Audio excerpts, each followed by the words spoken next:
Each and every person has their unique path in life, their unique set of experiences, their unique biology and genetic profile. Each and every person has their uniqueness as an individual. You are not entirely like anyone else. Even if you have a twin, you will not be entirely like your twin. You are a unique individual. Yet, human beings have many things in common with each other. And in fact, many things in common with most mammals. The structure of your mind, the emotional content, all of this you share with others. But the set of experiences you have had, the samskaras, the reactions to past experience you contain within your mind, are uniquely yours. You may share them with a group, some set of those experiences, but the totality of the experience and your response to the experience is uniquely yours. So, what to do when travesty or harm come to you? There are many ways in which people experience harm physically, mentally, spiritually. When you find that someone says something that hurts your feelings, or when you find out you have a medical problem, or you have been in an accident, or a loved one is harmed or dies, even group circumstance, political situations, group dynamics impact you. But your response to all of it is uniquely yours. How to observe, be aware of your samskaras, of your reactions of mind, and work with them in such a way that you get more and more connected to the universal love which underlies everything. The practices of Yama and Niyama are the best way to work with the mind and the samskaras. When you practice loving kindness, you do your best to treat others with kindness and respect, to not harm anyone, even if you feel they are harming you.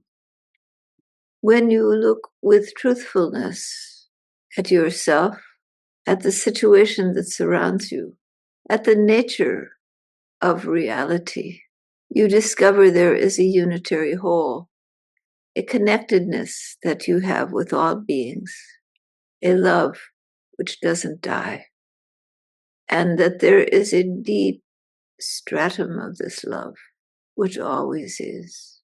When you are honest with yourself about your feelings and your thoughts, and you begin to have deep sense of authenticity, connectedness to your own self, awareness of your own self, and awareness of other people, other living beings, and their needs. This leads you to a sense of truth. This satya, this deep authenticity and self-honesty brings you closer to the infinite one, to the true source of reality, to the truth of all that is. Each and every one of the Yamas and Niyamas help hone the mind to deal with the samskaras, with the reactions of mind, with the conditioned mind. When these practices are followed, mental tendencies tend to calm down. A sense of peace and contentment rises in the mind. A sense of universal love and the importance of loving kindness for all beings. And out of this arises a sense of Dharma, a sense that you are on a path, that you are one with the sublime, and that there is a clear path. Dharma becomes clear in the mind, for the mind becomes clearer through these practices and can see both the pitfalls and the way. Dogmatism strays from the mind that has clarity. There is no need for dogmatism. When deep loving kindness is there, groupism falls away. The insecurities in the mind begin to soften and fade, and a connectedness to the infinite love of the divine gets established, so that you begin to feel you are just a shell, an embodiment for divine being to play out in this world. And your individual samskaras, your individual unique background begins to fade into this love which consumes everything. Your whole identity gets consumed by this cosmic love, so that there is no sense of self and other. Other is someone you need to defend against, unsure of where you stand with other. But when the love that is and that binds all things is the prominent view, then all of the petty differences fall away.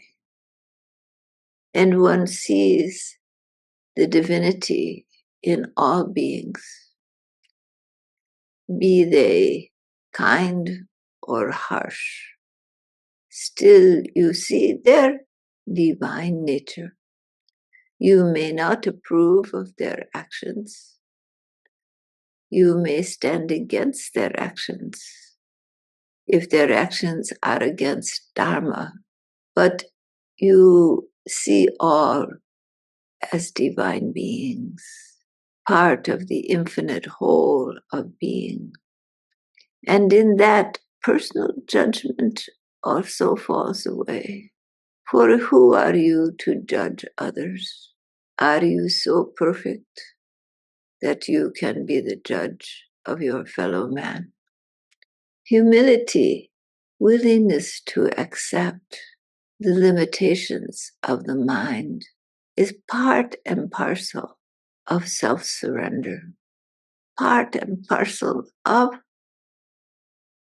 letting go of ego-driven self and melting conscious awareness into its source, into the vast consciousness in which stars are born, galaxies exist, universes abide, and untold living beings rise and fall, and in which there is a love and a quietude that surpasses all form and all dualities. The dark and the light exist in only one stratum. Good and evil, right and wrong, exist in the realm of duality.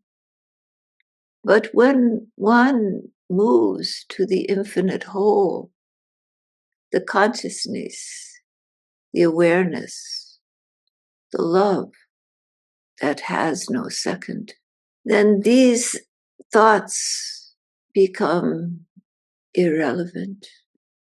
Self and other becomes irrelevant. There is only the one, Sat Chit Ananda, truth, bliss, consciousness, awakened awareness. divine bliss, truth. The true nature of being is not separate. There is no duality. The self that is unique, that you have called yourself, is a mere set of experiences in a vast ocean of infinite being. It has no permanence. The individual self is impermanent, but you are immortal. The philosopher's stone, the elixir of immortality, lies not in some place to be discovered, but to be discovered within you, to be discovered within your own being. Can you let go of your beliefs, of your being right, of the separation of I and thou? Can you let go of your attachment to your uniqueness? Can you surrender to the infinite one, dissolving I and thou, letting go of the accumulated experience that defines the self, dissolving it into the larger self, which knows no separation? Can you drink the elixir of life, immortal, of pure being, not bound by any definitions, free, eternal, infinite, beyond the shadows of duality? Can you rest in this? Allow this life to be a poetic expression of that infinite grace that pours from this cosmic nucleus, this pure essence of being. Let it pour through your body, through your mind. Let yourself be a part of the whole. This is the natural state of being. All right. Namaskar.